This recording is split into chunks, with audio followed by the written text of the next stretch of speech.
lari. Coba langsung tanda of your preparation determines the quality of your performance. Siapa di sini suka dengan quotes ini? Suka? Ya, yang punya mengerti bahwa kualitas dari persiapan menentukan kualitas dari apa yang kita tampilkan nantinya. Ya, apapun itu performance seperti apapun.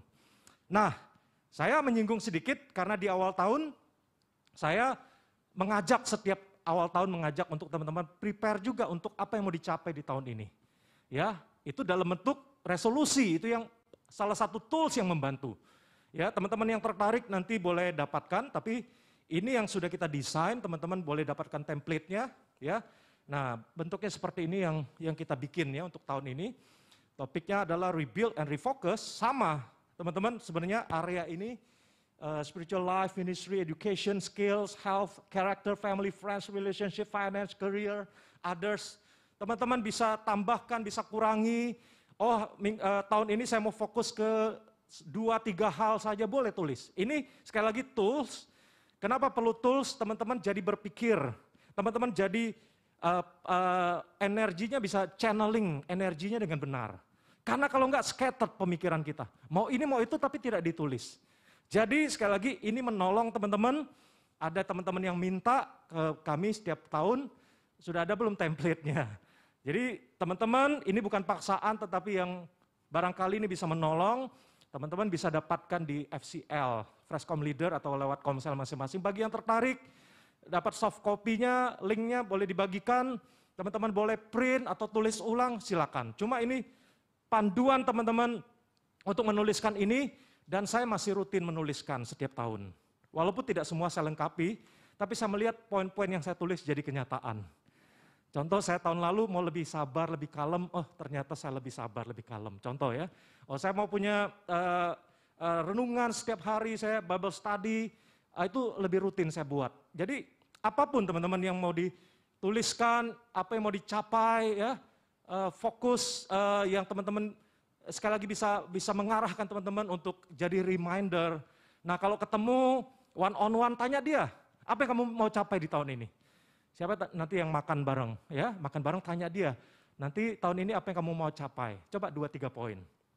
Ya, kalau 2-3 orang kumpul boleh saling tanya seperti itu ya. Untuk reminder, saling mendoakan, ya saling memberikan semangat satu dengan yang lain. Oke, untuk topik ini demikian aja teman-teman. Ya, bicara preparation, yang kedua adalah kita melihat di sini Yosua memberikan direction, ya, giving a clear direction, instruction, ya, navigate. Kita lihat di ayat yang ke-2 ya dari Yosua pasal 3 ayat 2 sampai 5 saya bacakan. Setelah lewat 3 hari para pengatur pasukan menjalani seluruh perkemahan dan memberi perintah kepada bangsa itu, katanya, segera sesudah kamu melihat tabut perjanjian Tuhan Allahmu yang diangkat para imam yang memang suku Lewi, maka kamu juga berangkat dari tempatmu dan mengikutinya. Hanya antara kamu dan tabut itu harus ada jarak kira-kira 2000 hasta, itu sekitar 900 meter sampai 1 kilometer jaraknya. Janganlah mendekatinya, maksudnya supaya kamu mengetahui jalan yang harus kamu tempuh, sebab jalan itu belum pernah kamu lalui dahulu. Berkatalah Yosua kepada bangsa itu, kuduskanlah dirimu, sebab besok Tuhan akan melakukan perbuatan yang ajaib di antara kamu. Jadi memberikan direction yang jelas, perintah kepada para imam juga jelas. Jadi kita lihat instruksi dari Yosua kepada pengatur pasukan, kepada seluruh rakyat, jelas instruksinya. Jadi ini part of leadership, part of planning, jelas. Apa sih yang mau langkah-langkahnya, instruksi yang jelas, directionnya jelas. Perintah kepada para imam sangat jelas di ayat yang ke-6. Dan kepada para imam itu Yosua berkata, demikian angkatlah tabut perjanjian dan menyeberanglah di depan bangsa itu, maka mereka berangkat, maka mereka mengangkat tabut perjanjian dan berjalan di depan bangsa itu. Yang ketiga dari bagian preparing ini adalah encouragement. Nah saya masukkan poin ini juga bagian dari persiapan teman-teman. Yosua 3 ayat 7, di sini kita menemukan Tuhan memberikan semangat kepada Yosua. Dan Tuhan berfirman kepada Yosua, pada hari inilah aku mulai membesarkan namamu di mata seluruh orang Israel. Supaya mereka tahu bahwa seperti dahulu aku menyertai Musa, demikianlah aku akan menyertai engkau. Jadi penting teman-teman, dalam tim, dalam komunitas, mari saling menyemangati satu dengan yang lain. Setuju? Karena itu menjadi satu bahan bakar api yang memberikan semangat satu dengan yang lain. Ya, jangan pelit dengan dorongan. Ya, katakan great job, well done. Ya, tetap semangat ya. Tetap berjuang ya. Maju terus dalam Tuhan ya. Ucapkan itu sama-sama. Jadi jangan pelit untuk kasih ucapan semangat satu dengan yang lain. Bilang kanan kiri, jangan pelit dengan ucapan semangat. Coba bilang. Jangan pelit dengan ucapan semangat ya, satu dengan yang lain teman-teman. Itu seperti jadi kayak menjadi semangat, menjadi bensin yang membakar semangat kita. Jadi jangan kurangin kata-kata yang melemahkan, tapi perbanyak kata-kata yang memberi semangat satu dengan yang lain. Bahkan Tuhan saja memberikan semangat kepada Yosua, ya, untuk Yosua jadi semangat memimpin bangsa Israel masuk ke tanah perjanjian. Dan berikutnya teman-teman adalah executing. Ini bicara action. Ya, mengambil tindakan. Jadi setelah preparing, perlu kita melakukan executing. Ini action, ini eksekusi, ini penting. Kayaknya saya bilang seperti ini teman-teman, lebih baik mimpi-mimpi kecil yang terus terwujud daripada apa? Mimpi-mimpi besar yang tidak pernah terlaksana. Ya, termasuk resolusi apa yang kita mau capai di tahun ini. Jangan terlalu muluk-muluk teman-teman, lebih baik yang kecil-kecil. Yang penting eksekusinya itu penting. Jadi jangan banyak ide, yang penting apa?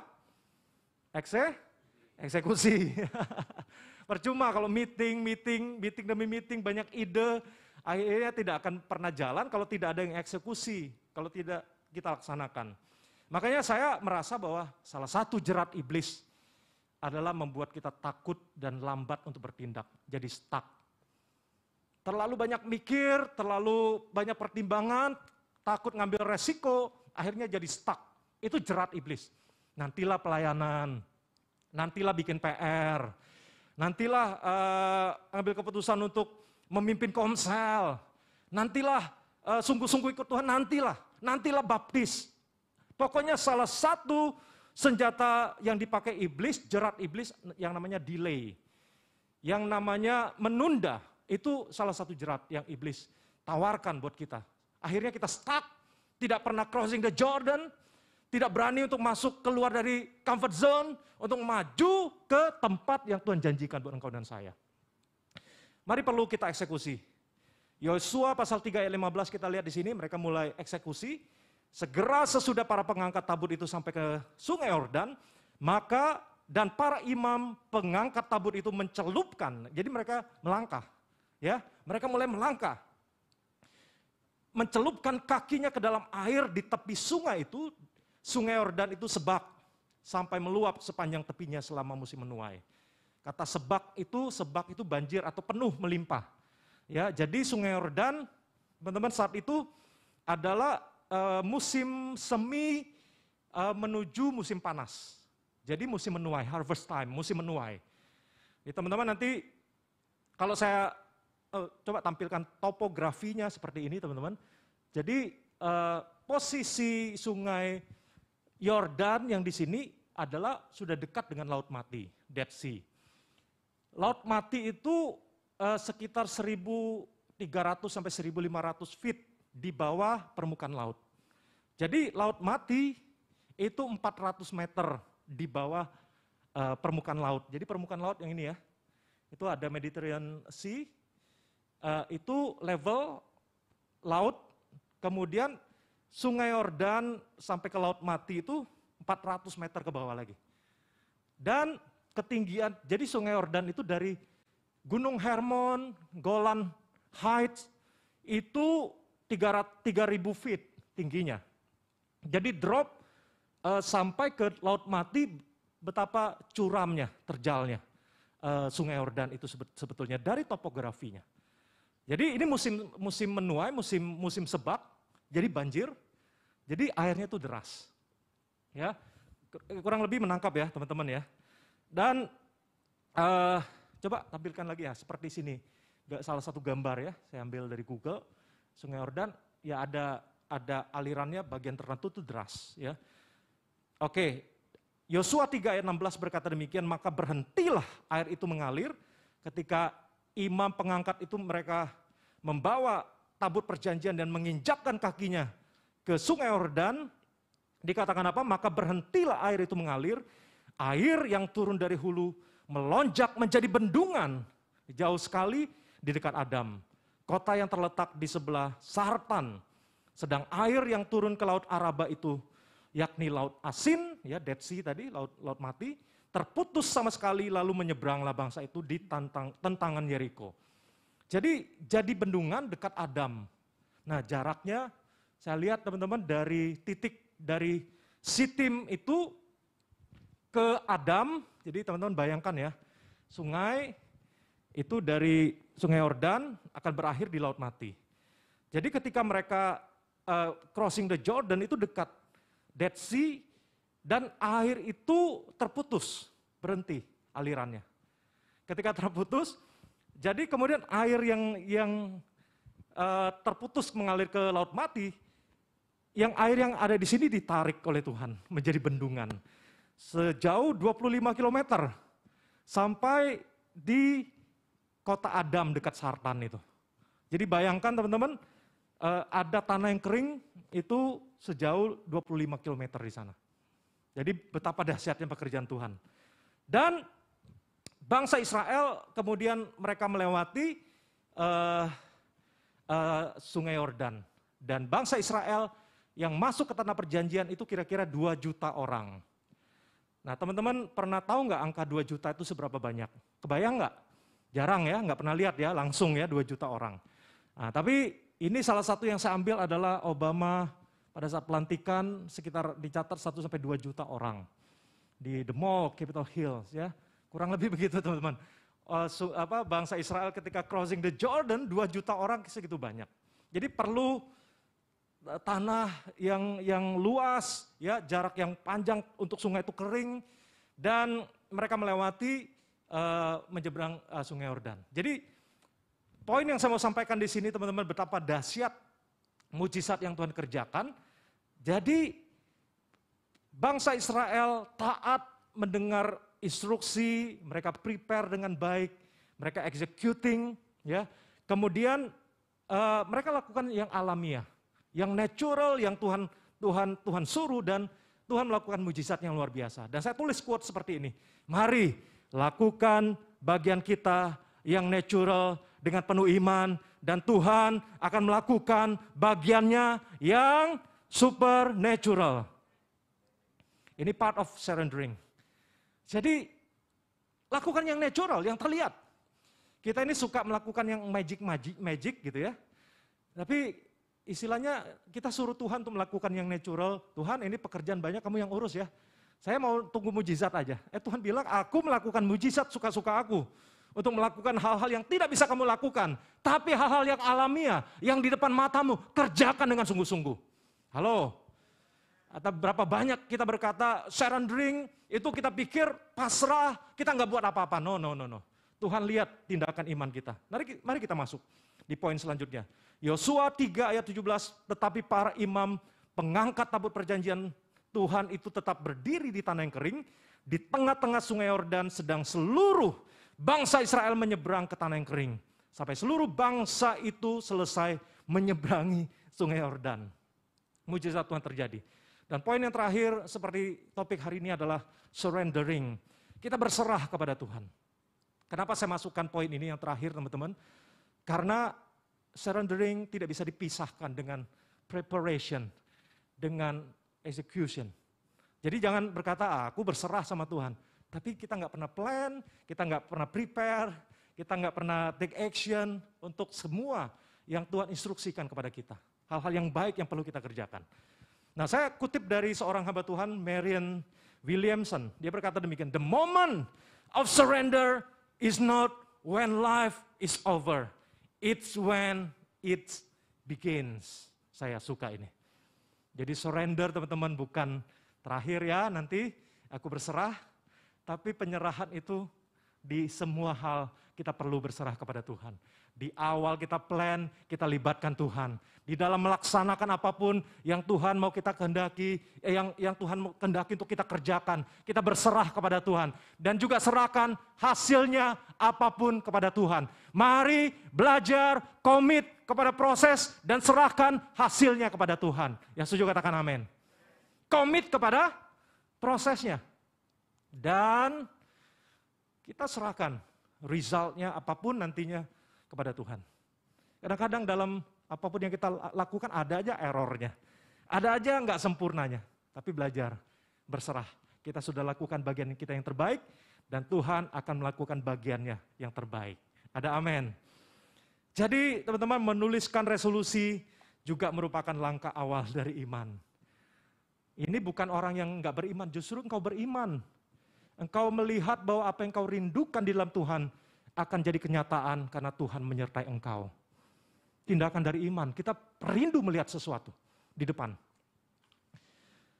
Saya suka dengan ayat yang ke-5, Yosua 3 ayat 5. Ini ketika saya baca seluruh pasal 3 ini, ayat 5 ini yang paling mengena ke saya.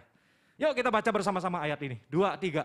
Berkatalah Yosua kepada bangsa itu, kuduskanlah dirimu sebab besok Tuhan akan melakukan perbuatan yang ajaib di antara kamu.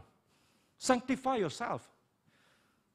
Pisahkan dirimu, fokuskan dirimu, lakukan preparation yang terbaik, persiapan yang terbaik, lakukan bagianmu, dan engkau akan lihat perbuatan Tuhan yang ajaib yang akan Tuhan kerjakan di depanmu. Itu iman. Aku siap-siap, aku lakukan, dan aku percaya Tuhan akan lakukan bagiannya. Aku menulis ini dan aku lakukan. Dan Tuhan akan melakukan perkara yang ajaib di depan kita. Itu iman. Kita lihat Amplified Bible berkata demikian. Then Joshua said to the people, sanctify yourself for his purpose. Saya suka dengan terjemahan ini, Amplified Bible. For tomorrow the Lord will do wonders, miracles among you. Wow. Sanctify yourself for his purpose. Karena Tuhan yang memberikan perintah kepada Yosua untuk memimpin bangsa Israel masuk ke tanah perjanjian. Crossing the Jordan. Jadi saya tulis, saya suka menulis quotes ya. Jadi saya simpulkan seperti ini, berserah itu bukan pasrah, amin. Berserah bukan menyerah, amin. Berserah itu kata kerja aktif, pasrah itu kata kerja pasif. Berserah adalah tindakan iman, amin. Pasrah adalah ungkapan keputusasaan. Wow.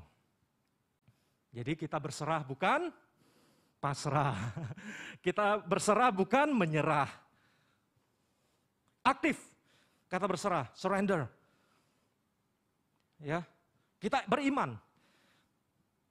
Saya tutup dengan Amsal 16 ayat 3. Ternyata bahan saya sudah selesai. Amsal 16 ayat 3, mari kita baca. 2, 3. Serahkanlah perbuatanmu kepada Tuhan, maka terlaksanalah segala rencanamu. I love this. Serahkan apa? Perbuatanmu. Bukan serahkan hidupmu saja atau ide-idemu, serahkan kekhawatiranmu, enggak cuma itu, tapi serahkan perbuatanmu. Dalam Amplified Bible berkata seperti ini, commit, ya, commit your works to the Lord. Jadi serahkan apa yang kita lakukan, perbuatan kita. Submit and trust them to Him. Tuh lihat. Serahkan planning, serahkan pekerjaan kita. Serahkan Tuhan, aku rajin, aku buat ini dan itu, aku serahkan kepada Engkau Tuhan. And your plan will succeed if you respond to His will and guidance. Bagus banget ya terjemahannya.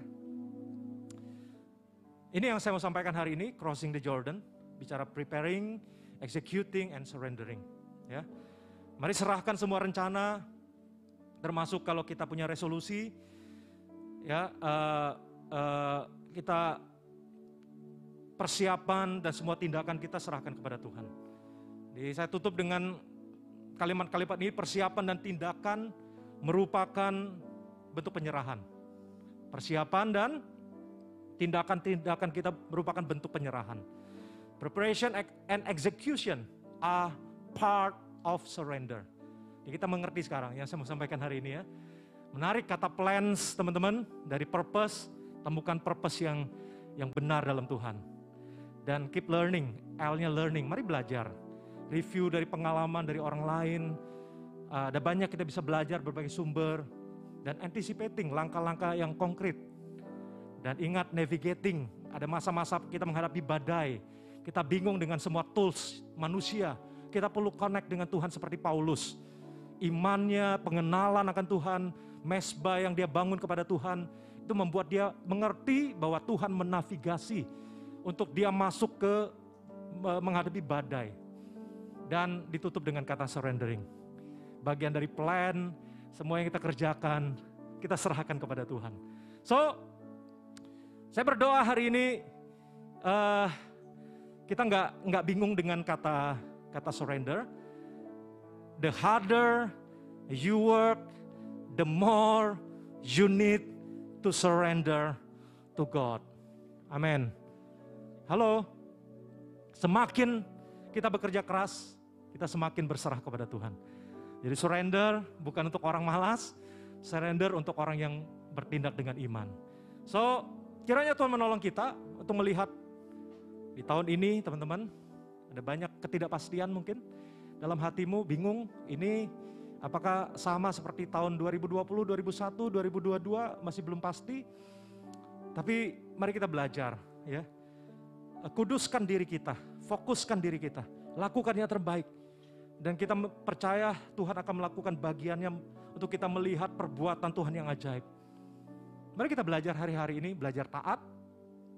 Untuk kita lihat dengan mata iman, mungkin di depan mata kita masih banyak tantangan, tapi kita mau percaya kepada Tuhan.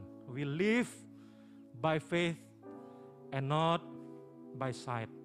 Kita hidup karena kita percaya, bukan karena melihat, walaupun kita belum melihat.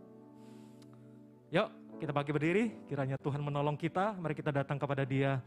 Membawa hidup kita, hati kita, surrender your life to our Lord Jesus.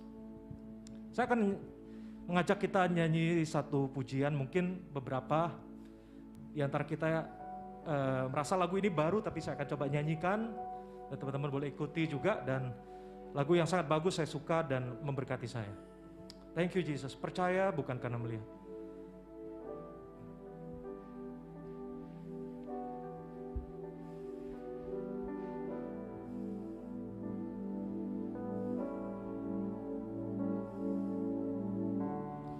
Kekuatan di hidupku,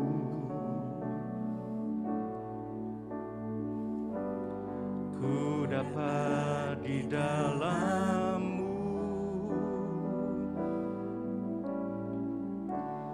Kau teguhkan hatiku, tiada yang mustahil bagimu. Sebab aku percaya, bukan karena melihat, namun karena firman-Mu yang selalu digenapi di hidupku. Ku percaya, bukan karena melihat, namun karena firman-Mu tiada pernah berubah. Mari sama-sama angkat pujian ini. Katakan kekuatan di hidupku. Kekuatan di hidupku. Ku dapat di dalam-Mu. Kau teguhkan hati. Mustahil, tiada yang mustahil bagimu.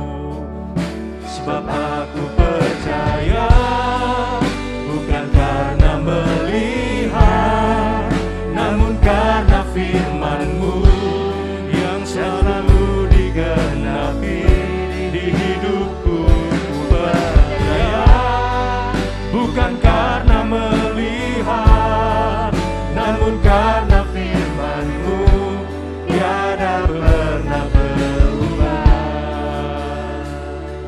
lagi, angkat pujiannya dari awal.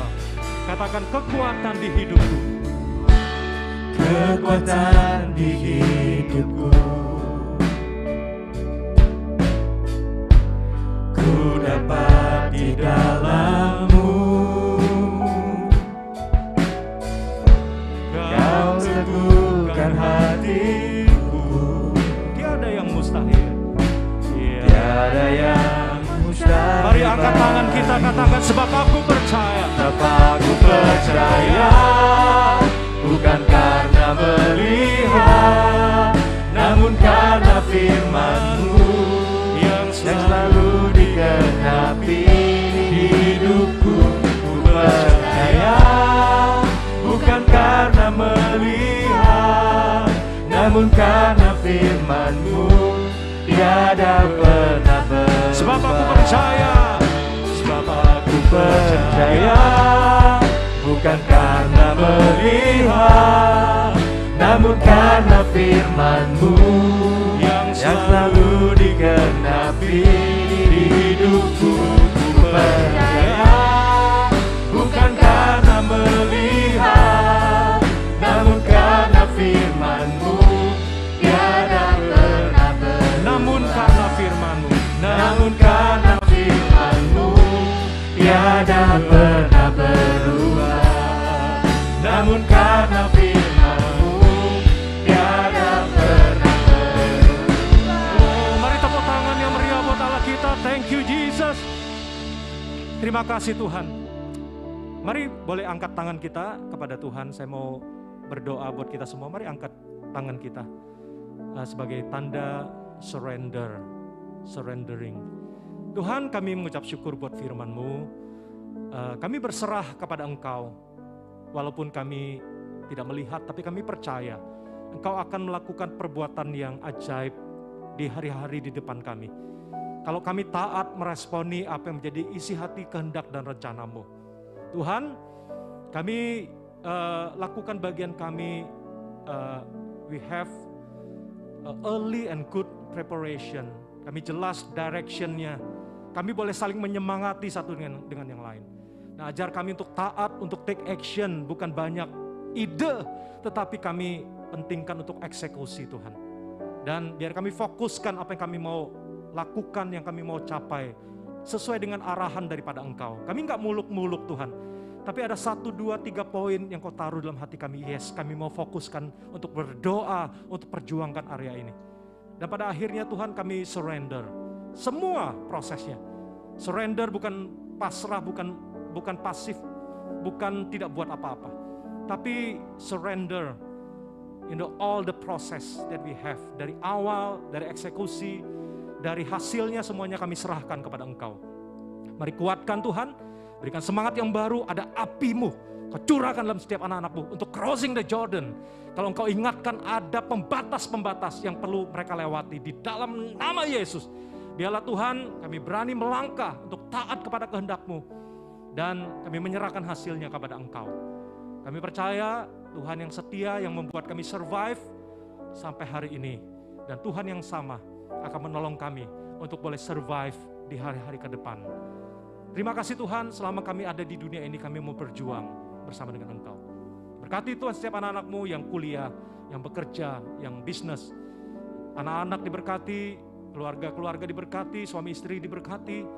Dan setiap kesehatan kami, keuangan kami, kesehatan kami, apapun bentuknya, apapun area dalam kehidupan kami, diberkati oleh Tuhan. Relationship yang dibangun, Kau kuduskan, berkati juga.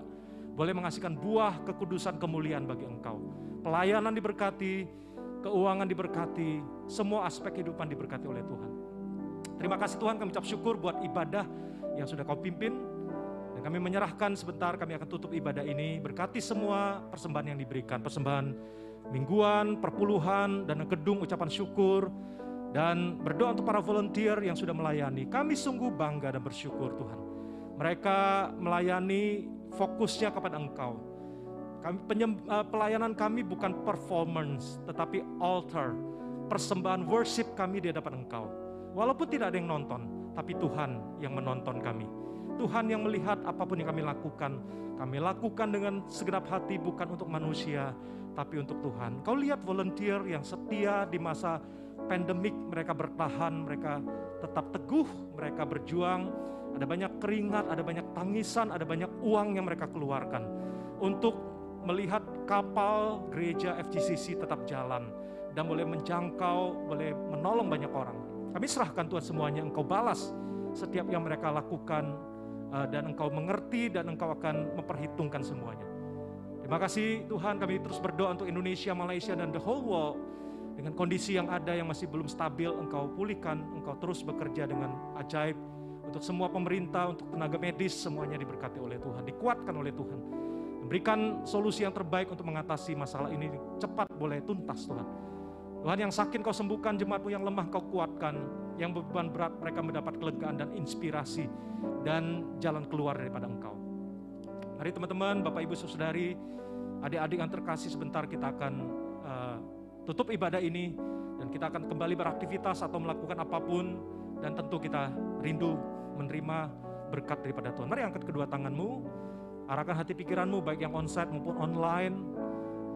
Kiranya kasih karunia, damai sejahtera menyertai engkau. Kau diberkati supaya terus naik bukan turun, kau jadi kepala bukan ekor.